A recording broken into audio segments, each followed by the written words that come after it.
Welcome back, everybody, to another edition of Hello Animal Talks, where I'm spotlighting people and organizations around the world who are doing incredible work for animals.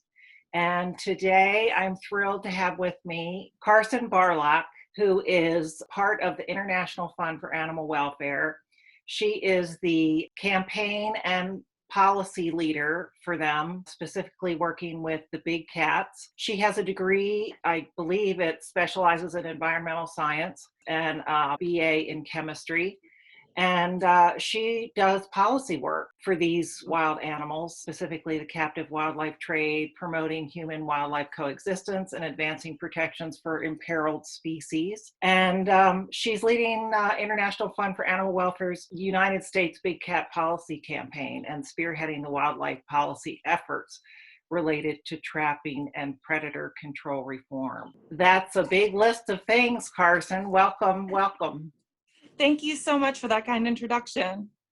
Absolutely. I would love to hear about the big cat issue in the United States. It's sort of the last place you would expect to have big cat issues, because when I think of the US, I think of mountain lions and bobcats. And I can't really think of other big cats in the US, but that is not the issue that we're dealing with necessarily. Yeah, that's exactly right. Most of the big cats that I deal with in the policy context are not native to the US.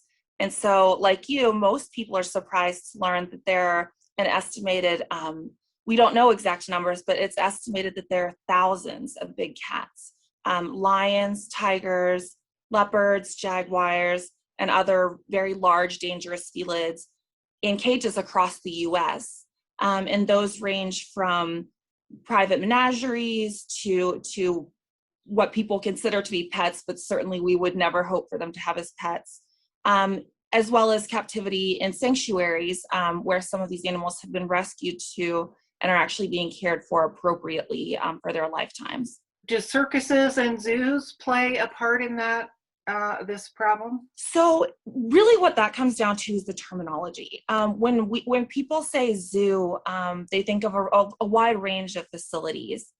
We partner from time to time with the Association of Zoos and Aquariums, or AZA, and they operate what we consider to be qualified zoos. They have conservation breeding programs. They work alongside us to try and bring an end to the so-called pet trade in dangerous big cats. But then there are also facilities that call themselves zoos, but are in fact very poorly managed, private menageries that are exploiting animals, some of which are allowing the public to come into contact with these deadly animals, offering photo ops with cubs, lion cubs, juvenile tigers, and other dangerous animals, which is not only very inhumane for the animals, but very dangerous for the public. And so for people hoping to visit a zoo, we encourage them to go to a facility operated by the Association of Zoos and Aquariums. And the same applies really in the sanctuary context as well.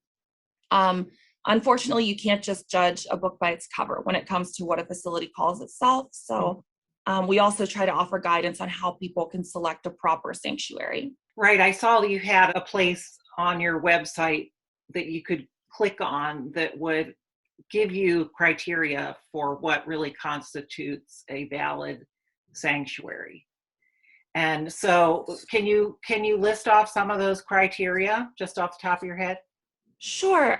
So one of the first things we tend to say, and our partner sanctuaries tend to say, is our partner sanctuaries are trying to put themselves out of business. We're working together toward a day when sanctuaries are no longer needed, when there is no longer a captive big cats crisis in the United States.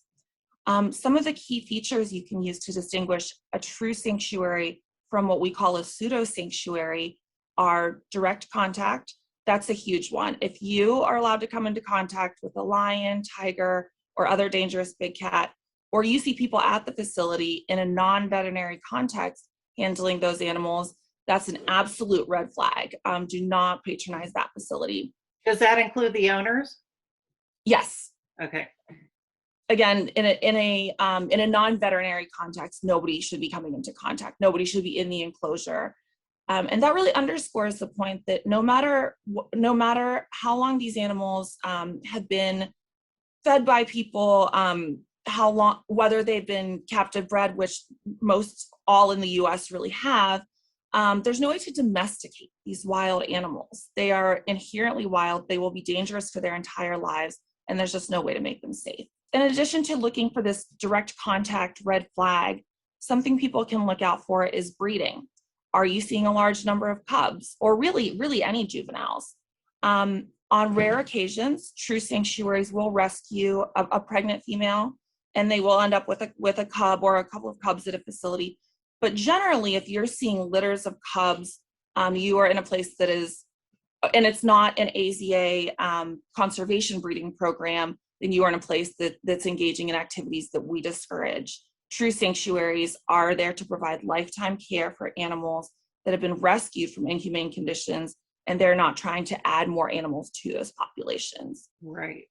They also won't be displaying them off-site. So if you see them marketing, different acts where you can come visit them at different parts of your city, then that is not a true sanctuary. And if they're operating on a for-profit basis, that's generally not a true sanctuary. One of the things your website mentions is when these places that are not true sanctuaries are displaying cubs and letting people come in and handle them. One of the issues is that these cubs grow up, and they grow pretty fast, and then they become not viable for handling by the public. And so these places have to keep churning out new cubs in order to keep their business going and putting aside the older animals. So what exactly happens to these older animals that are no longer cute little cubs that people can come in and cuddle? So in some ways, that's the $1 million question. Because the big cats trade in the US is so poorly regulated, we don't have a clear-cut way to know what happens to each of these animals. Some of them will go into the pet trade, sold to people who may have good intentions, may think that they truly can somehow in their home care for one of these large, dangerous animals, and they're unable to do so because there's this market of surplus adult big cats. Some of them will go to other pseudo sanctuaries to be bred or displayed. Some are killed to make space for new cats. And again, we don't know what happens to many of them because they're so poorly regulated. But the truth is there is a global trade in tiger parts and products of the other big cats that we're hoping to see better regulated in the US. We certainly can't demonstrate that those parts and products, which have a high value in trade, are not entering that trade. And even if that's not the case, having those animals be out there with no regulation of what happens to them and to their parts and products once they die really takes away our credibility when we're trying to positively influence conservation practices abroad, when we're trying to help to rein in this global trade in big cat parts and products. It does not serve us well to say everybody else should clean up their side of the street, but we're going to leave our big cats mess over here. Yeah, I hadn't thought of that part of it. That's a big part of it. We need to set the example and certainly abide by what we're asking everybody else to do. Certainly. And, the cub handling issue is one that really breaks my heart. And it's part of the reason that the bill that we're working on, the Big Cat Public Safety Act, one of its key aims is to prohibit direct contact displays, which allow members of the public to come into contact with juvenile lions, tigers, and other animals with which they might want to take a selfie or have a play experience. Because the truth is, speed breeding these animals, which is a horrific process both for the mother and for the cubs, which are torn away from the mother basically immediately after birth, really drives the speed breeding and trade in these animals. And so if we can help to keep the public's hands off of these big cats and make that a less profitable endeavor, then we can help to bring an end to the overall problem of the big cats trade, as well as the cruelty that's specific to the cub handling. It's almost like the puppy trade, the puppy mills. It really is. And I've certainly heard colleagues of mine, and I'm sure I have myself used the phrase tiger mills. Yeah. A female tiger in the used for this purpose will be bred many, many more times than a female would breed in the wild. Mm-hmm. A female tiger might have a litter once every 2 years or so in the wild. In captivity, when she's being speed bred for purposes of cub handling exhibits, she may be having 6 times that many litters. And that's in part because her cubs are torn away from her so quickly that she can be put back into a reproductive cycle. And so every stage of the process is heartbreaking in terms of the physiological consequences and the psychological and emotional consequences.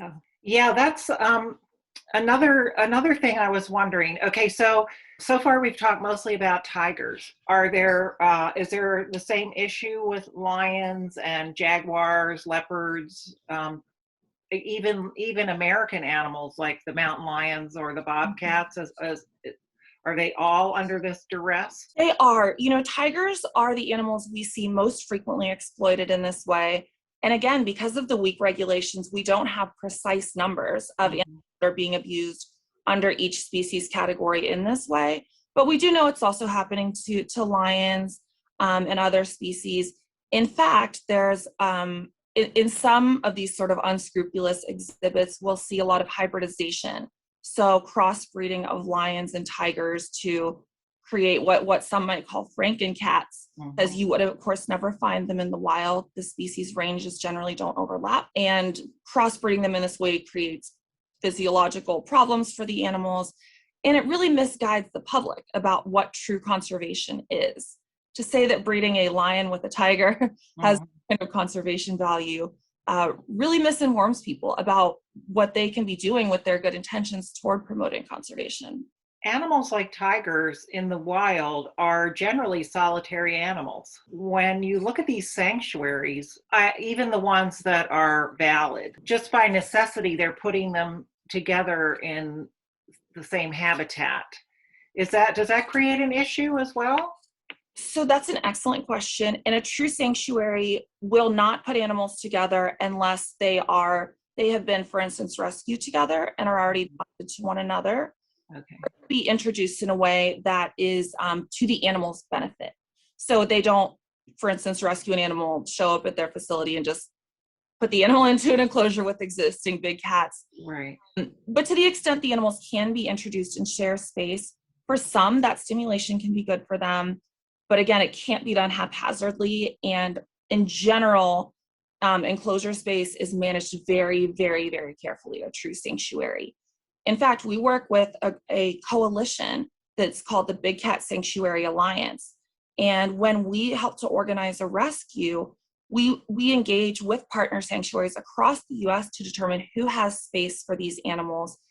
Evaluating where that space is available is a very, very serious discussion for all of the experts involved who have veterinary backgrounds, who have animal care expertise, and who have been through that process many times. On the other hand, I would say the process is not so carefully managed at pseudo sanctuaries. And indeed, in some cases, you will see animals harming one another. We've seen animals with pretty serious injuries from being enclosed with other animals with whom they're not compatible, and simply just experience a great deal of physical conflict. And again, in some cases, we'll see pseudo sanctuaries killing off animals to make cage space to bring what might be a more profitable cat to exhibit, whereas at a true sanctuary, you're never going to see that happen. Right.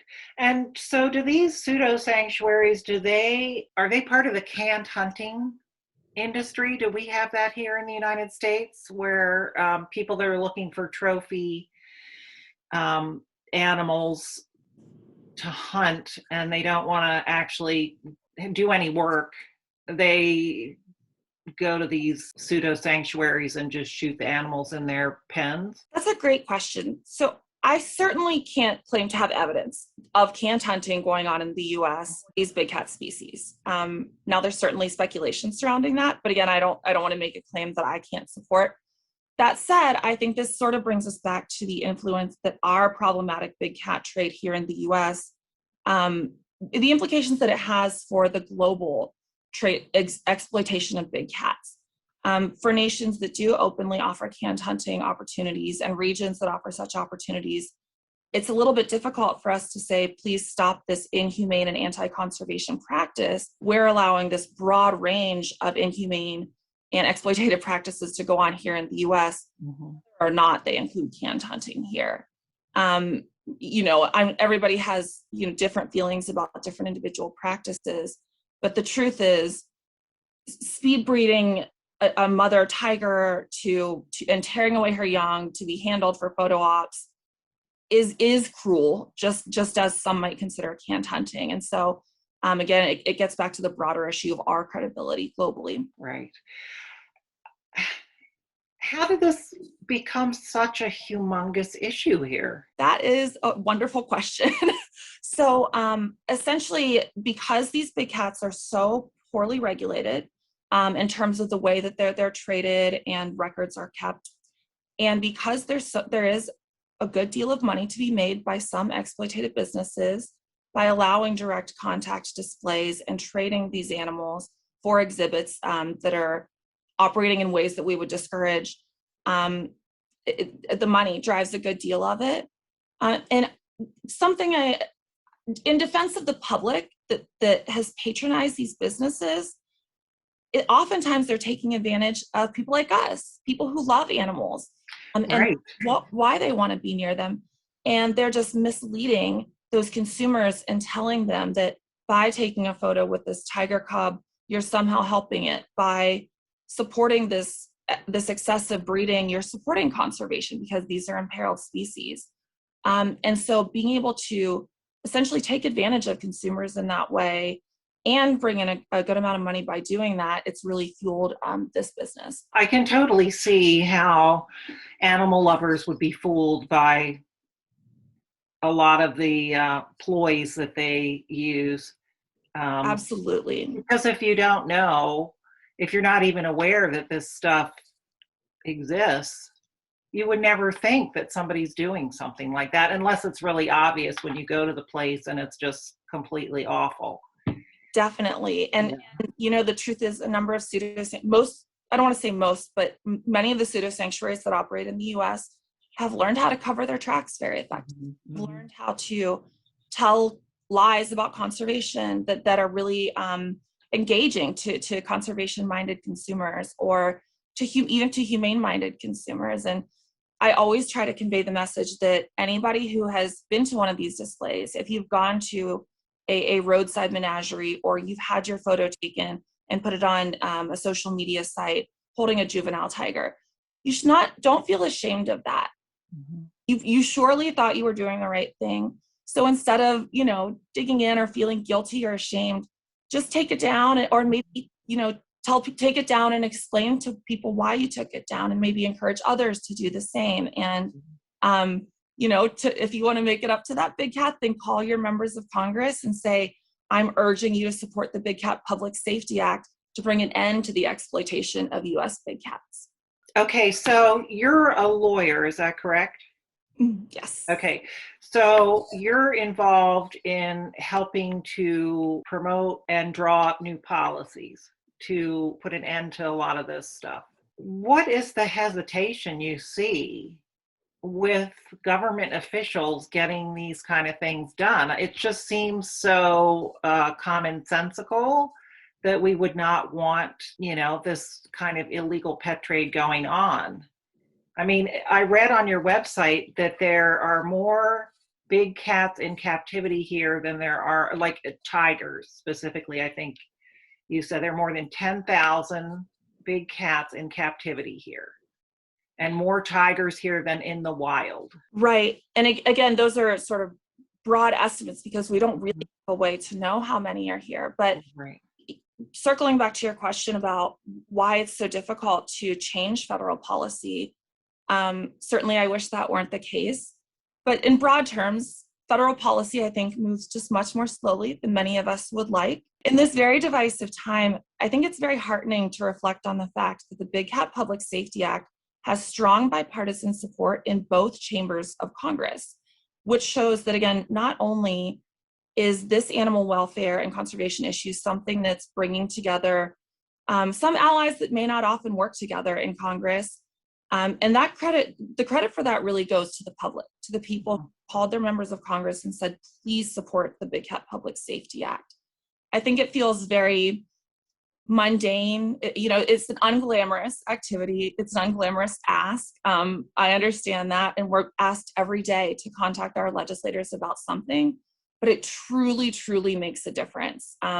So to those who have taken that action, you have really helped get this bill to where it is, with a huge co-sponsorship, again, in both chambers, with support from all parties.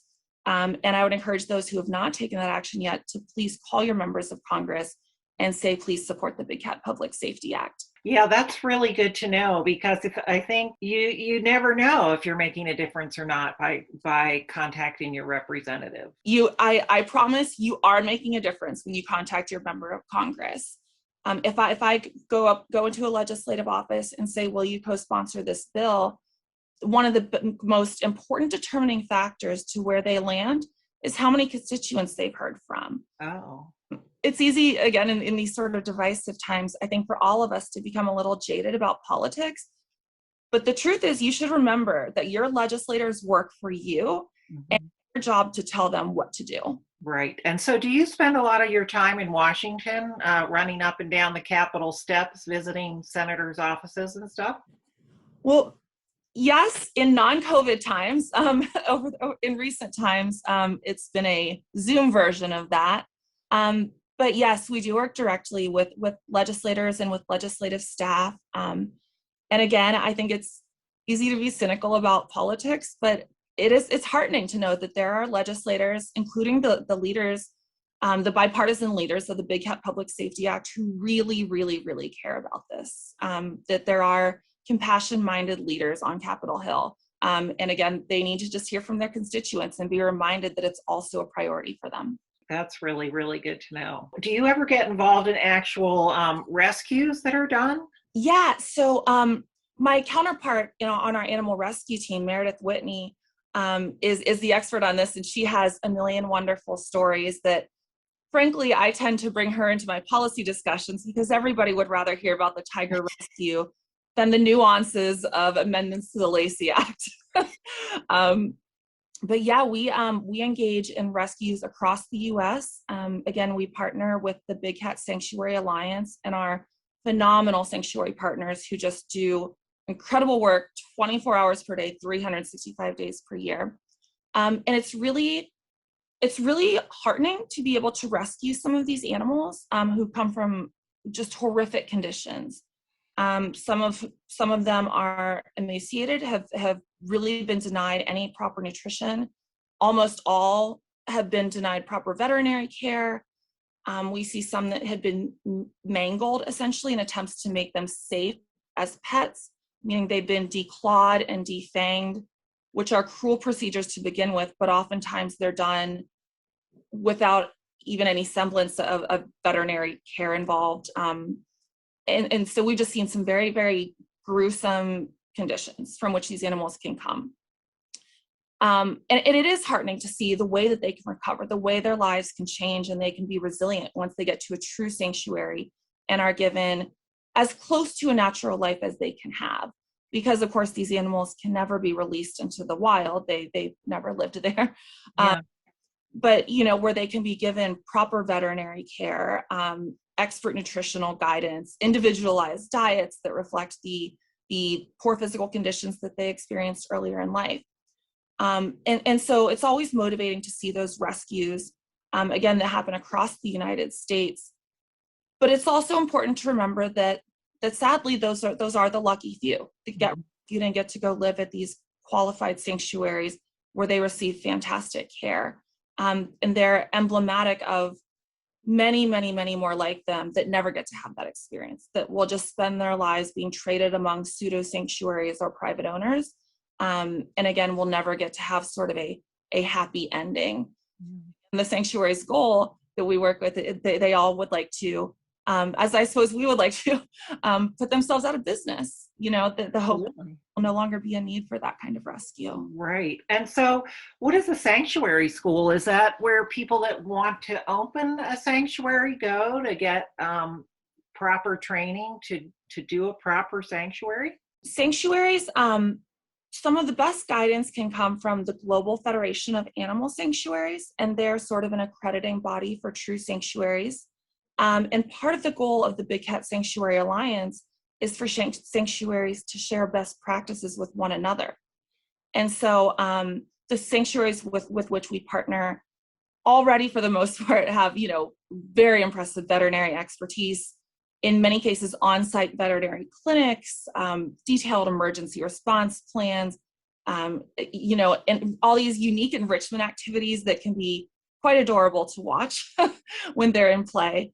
And so they bring in experts from academia, again, veterinary care professionals, et cetera, but also learn from one another about the best ways to protect animals and give them quality lifetime care. Right. So do they meet, do they have a forum or some kind of meeting that they do on a regular basis where they trade ideas and things like that with each other? Yeah. So they have essentially a constant forum going on through the Big Cat Sanctuary Alliance. It has committees that focus on a whole range of issues.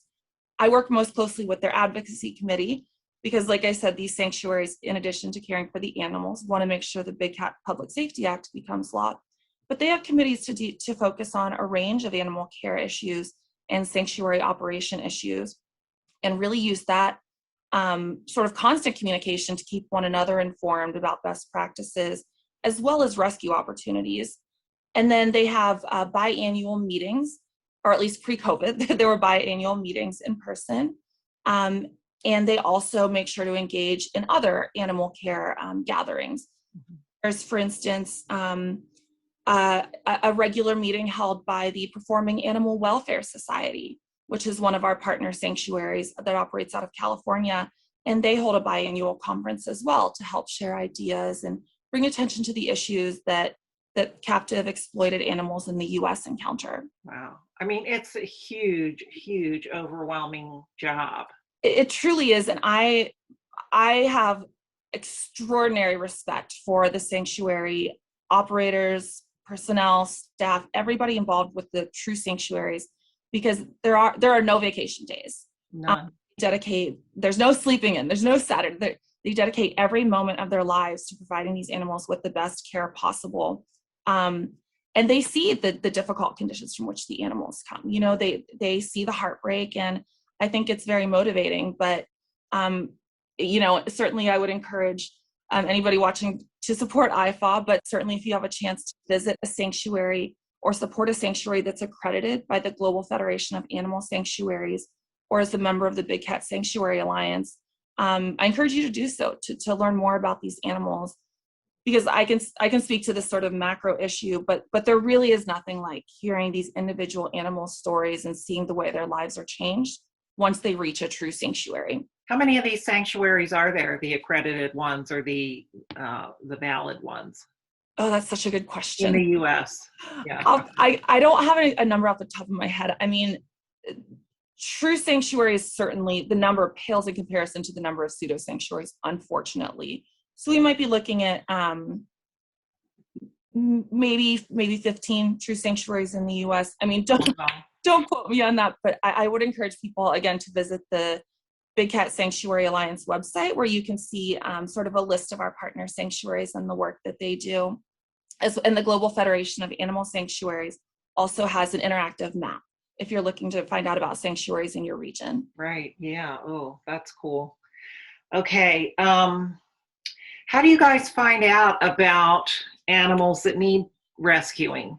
So there are a whole range of ways in which we find out about the need for an animal to be rescued from inhumane or otherwise dangerous or inappropriate circumstances. And the Big Cat Sanctuary Alliance was actually established to streamline that process, so that, if an animal were confiscated in one circumstance by an animal care or law enforcement agency, if an animal got loose in a community and were captured by an animal control organization, or if somebody were surrendering an animal. Mm-hmm. There was a time when this was, I don't want to say haphazard process, but there certainly wasn't a streamlined process for coordinating with qualified sanctuaries, transport specialists, veterinary specialists. And so now we've done outreach to the various entities that might need support for rescues to try and educate them about the Big Cat Sanctuary Alliance. And then once that need for rescue is introduced into the coalition, the wheels go into motion, and the logistics are just amazing to watch. Different sanctuaries are involved with the transport process, with the veterinary care process, with the actual securing of the facility from which the animals are coming. Just every stage of the process is so intensely thought out because these are dangerous animals and they're often in very poor condition. And so it really takes a village, I suppose you could say, to facilitate the rescue of even a single animal. You all have some great videos of that. I don't know which one it was that I was watching, but it was some tigers being rescued from a really horrible situation. And like you say, it was like watching a well-oiled machine, and there were so many moving parts to it, things that had to have been well coordinated and thought out, and it was really impressive to watch. Yeah, thank you. And that, I believe, was our Seized series, where I think it's a 6-part series on our YouTube channel, and you can watch sort of the progression of this rescue and see all that goes into it. And you're right, that really underscores how many moving parts there are, with sometimes with first responders involved, with veterinary professionals, our partner sanctuaries, our rescue coordinators.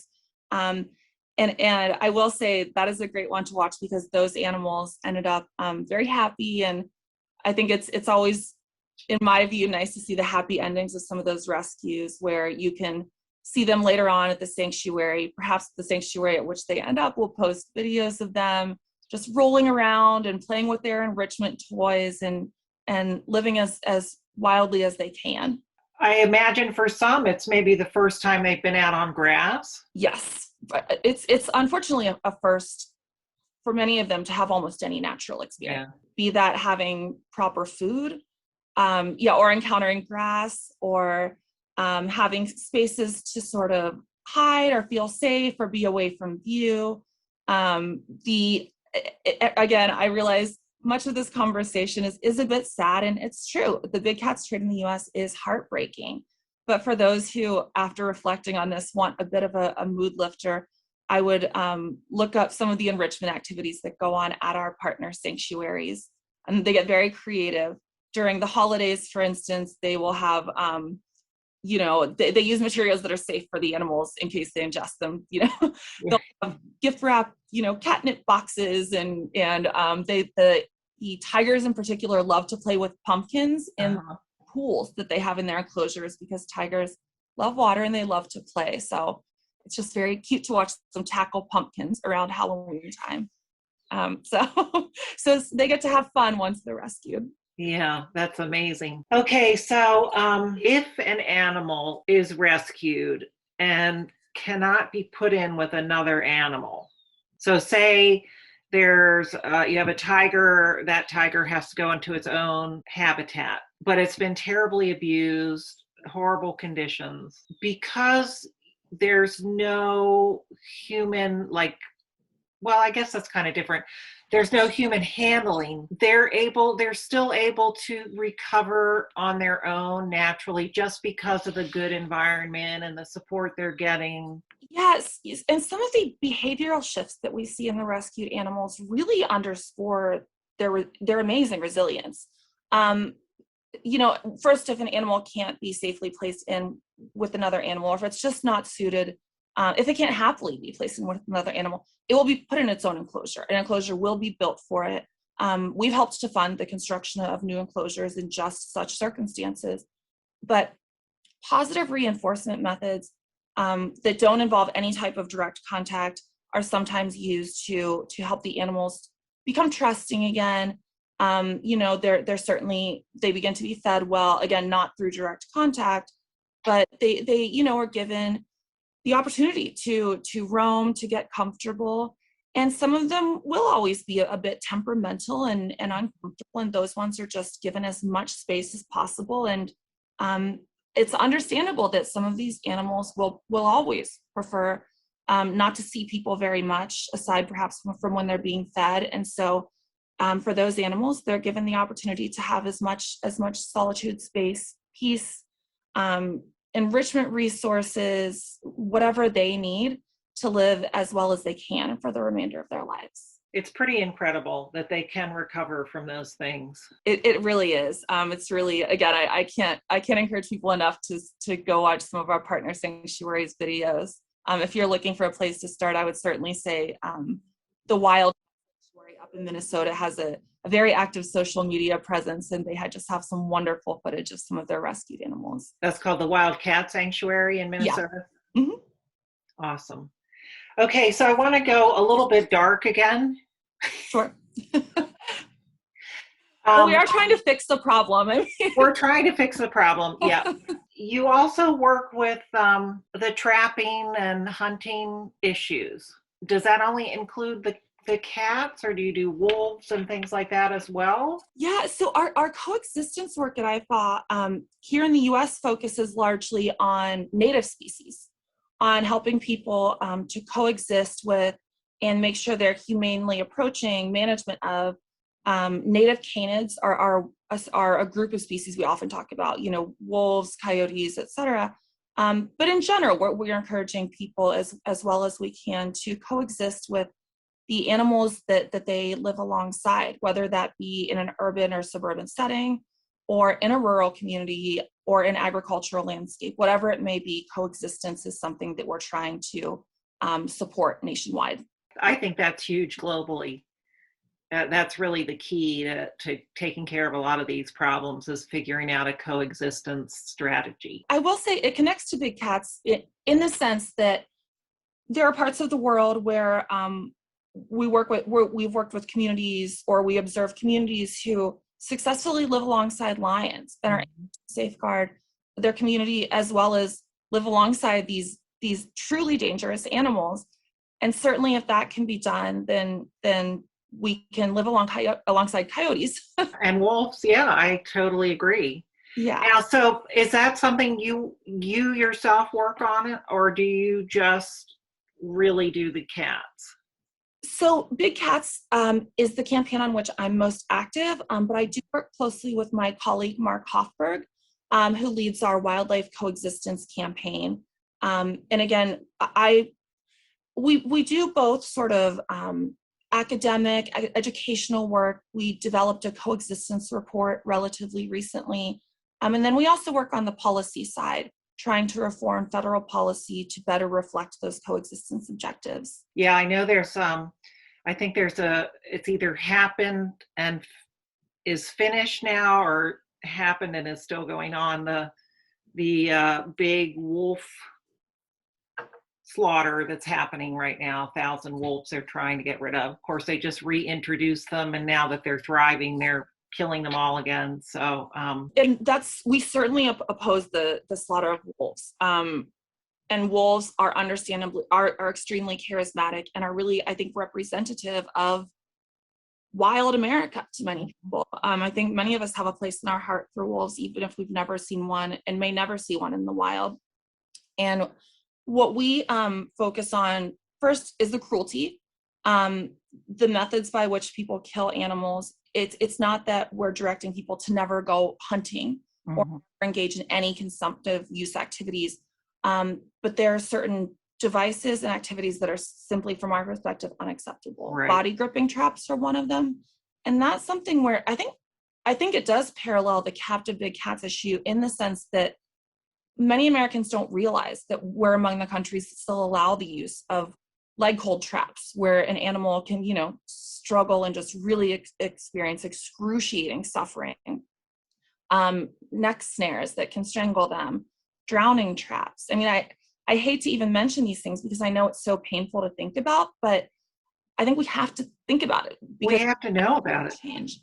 We absolutely do. And one opportunity to sort of engage right now for those who want to do something about it, who want to help make change, is we're working on a piece of legislation called that will soon be reintroduced, called Canyons Law.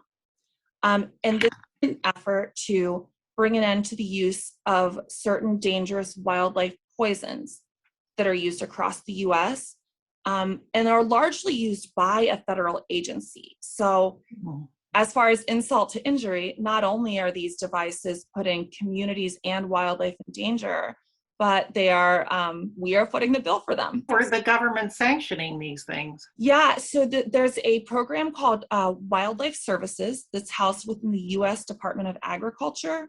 Mm-hmm. And we are broadly working to reform that agency from calling for shifts of funding toward non-lethal coexistence tools. But this effort specifically, this legislative effort, is focused on bringing an end to the use of two deadly poisons, the most commonplace of which is sodium cyanide that's used in devices called M44s, or colloquially cyanide bombs is a word people have coined for them. And they're very neutral looking. They don't look dangerous when you see them. It looks like a little sprinkler head, even if you happen to notice it. It's innocuous, but they're baited and they're designed so that when an animal approaches it and tugs on it or otherwise interferes with it, sodium cyanide powder will be ejected into the animal's mouth, then killing it. And so, first of all, we object to that in the first place. This is not a humane way to be managing animals, but it's also an extremely poorly targeted way to be managing animals. So most of these are not reaching the animals they're intended to kill. They harm a great deal of non-target wildlife. They've killed numerous pets and even poisoned people.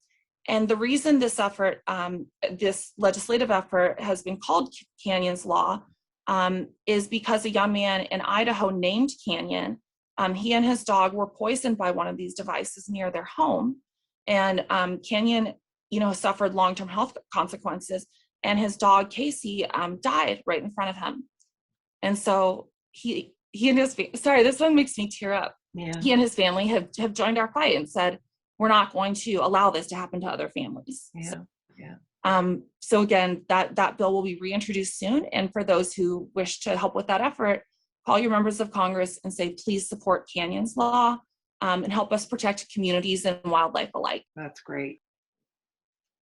So when you're doing this work, what is the thing you like most to do? Like, what if you come into work and there's a project that's come up, is there something that you hope it's going to be? Like, is there something that really floats your boat? Oh, that's a wonderful question.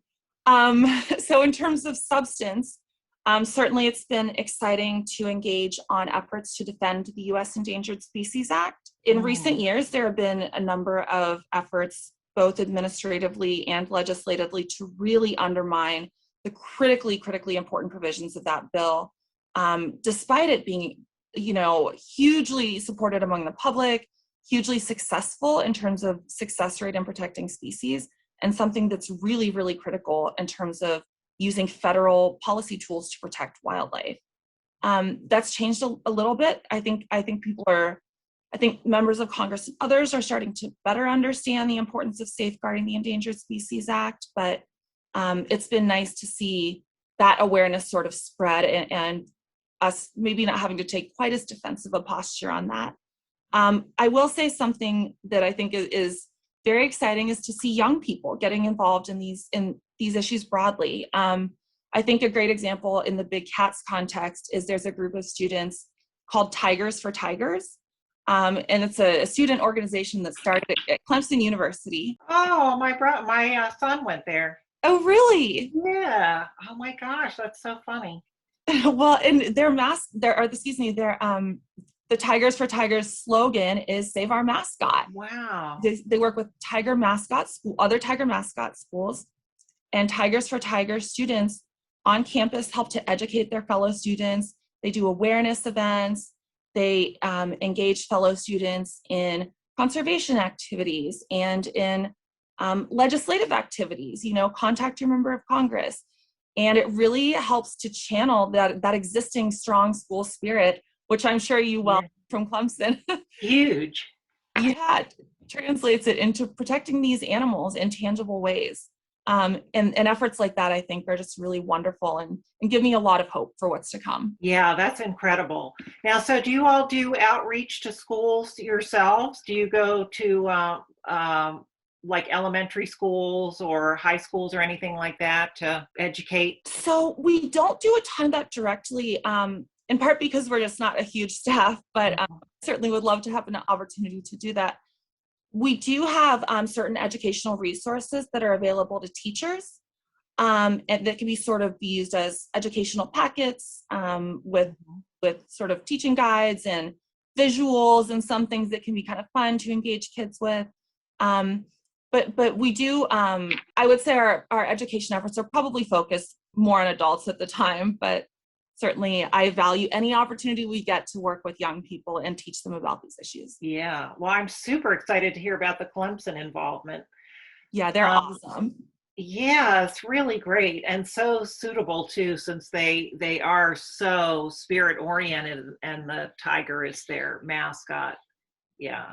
Why is the government so, why is this even questioned by the government, the Endangered Species Act? Why is that even questioned as something that's, is it just, is it a bargaining tool that's used a lot where, if you put this aside, I'll give you this, and it just kind of is low priority and gets swept aside a lot? I mean, it just seems so clearly obvious. The controversy surrounding the Endangered Species Act is one of what's in the interest of the American public. Survey data shows us that Americans in very, very large numbers support the Endangered Species Act. And we also know that the Endangered Species Act has been successful in protecting nearly every single animal that's ever been listed.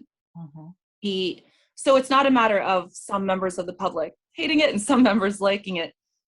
It's more a matter of land development in some cases, fossil fuel development in some cases, just objections to regulating certain landscapes. I'm trying to think of a diplomatic way to say it, but truthfully, it's generally an industry versus the public and wildlife interests. So it's money. Money is the winner. Yeah, yes.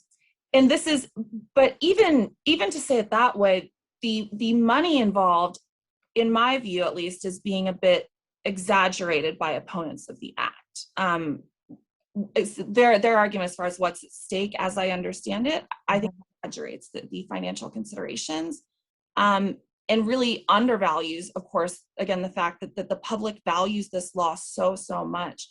There are very few statutes that we can do surveying on where we see such a consensus among the American public, which is heartening. And so, again, it's been nice to see that it seems increasingly legislators, not all of them, but it seems increasingly that more and more are willing to listen to their constituents when it comes to the Endangered Species Act. Yeah. I'm sure it's an uphill battle, though, with industries that are potentially going to lose business and money over the act being passed. Yeah, it's true. I think that's in part on us to find creative ways to bridge some of those barriers that seem difficult to bridge.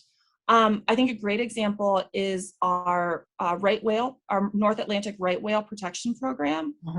We work alongside lobstermen in the Northeast, who who I guess you could consider a potential opponent, but we actually have evaluated and identified our sort of overlapping interests and worked alongside them to protect the North Atlantic right whale. And I think, if we continue to find creative ways to work alongside non-traditional partners, we can really help to reinforce the Endangered Species Act and better protect individual species. Yeah, I think that's so great. That's really great. The creativity is really crucial in getting a lot of this taken care of, and coming back to sort of the coexistence with the wild animals and human populations. Yeah.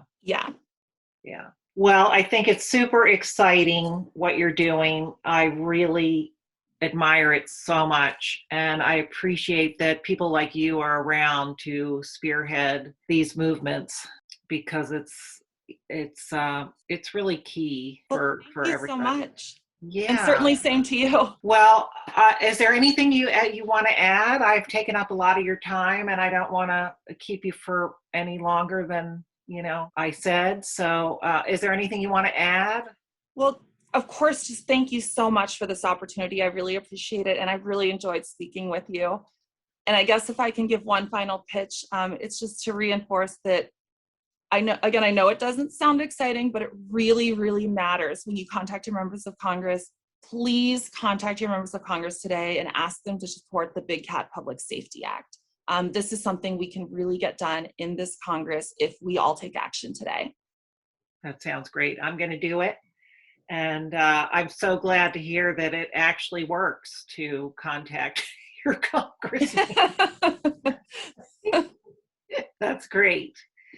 Well, I am going to put all the information at the back of the video, and that gives everybody a chance to donate and to go on the website and check out all the different stories, all the different projects that the International Fund for Animal Welfare is doing all over the world, and particularly your work with the big cats and the rescuing. Hopefully we'll get a lot of people on board now that they know what's happening.